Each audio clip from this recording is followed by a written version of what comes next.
Assalamualaikum warahmatullahi wabarakatuh. Selamat siang Bapak Ibu yang saya hormati. Pada kesempatan ini saya akan mempresentasikan tentang peran etika komunikasi profesional di lingkungan kerja. Nama saya Tri Putri Amalia, mari kita mulai. Definisi etika komunikasi profesional. Etika komunikasi profesional dapat kita definisikan sebagai prinsip moral yang mengatur interaksi kita di lingkungan kerja. Mengapa etika komunikasi sangat penting? Karena komunikasi yang etis menjadi fondasi kepercayaan, mengurangi konflik, dan meningkatkan efektivitas kerja secara keseluruhan. Nah, dalam presentasi ini kita akan membahas prinsip-prinsip dasar dalam etika komunikasi dan bagaimana cara mengimplementasikan etika komunikasi ini di tempat kerja. Nah, jadi ada 4 prinsip utama dalam etika komunikasi. Yang pertama yaitu kejujuran, di mana kejujuran dan transparansi ini berarti menyampaikan informasi dengan akurat dan tidak menyembunyikan fakta penting gitu. Lalu yang kedua itu ada penghargaan dan rasa hormat gitu. Jadi menghormati perbedaan pendapat dan perspektif orang lain.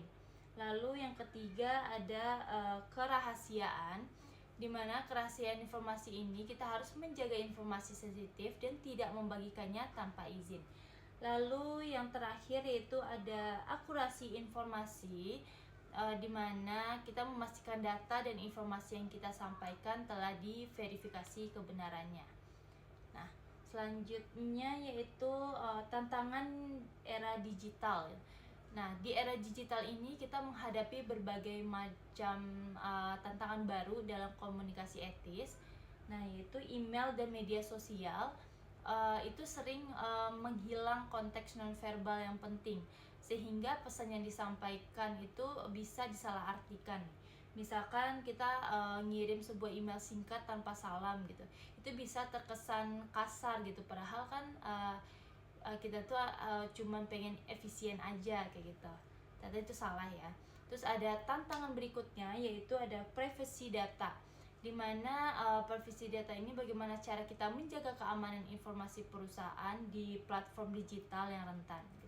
Selain itu ada juga konflik kepentingan dalam komunikasi juga semakin kompleks gitu, seperti saat seorang karyawan menemukan informasi sensitif yang mungkin perlu diungkapkan demi kepentingan publik, namun berpotensi merugikan perusahaan.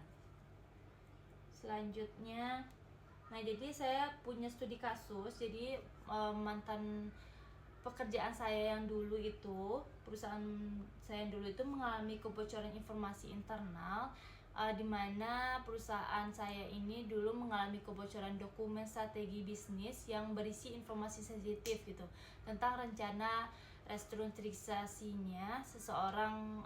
Jadi manajer saya itu mengetahui nih rekannya itu ngebocorin informasi tersebut ke kompetitor. Nah, dilemanya si manajer saya itu harusnya kan dia melaporkan rekannya ke atasannya lagi. Nah, tapi dia bingung gimana cara mengkomunikasikan hal ini ke atasannya tanpa terjadinya konflik gitu.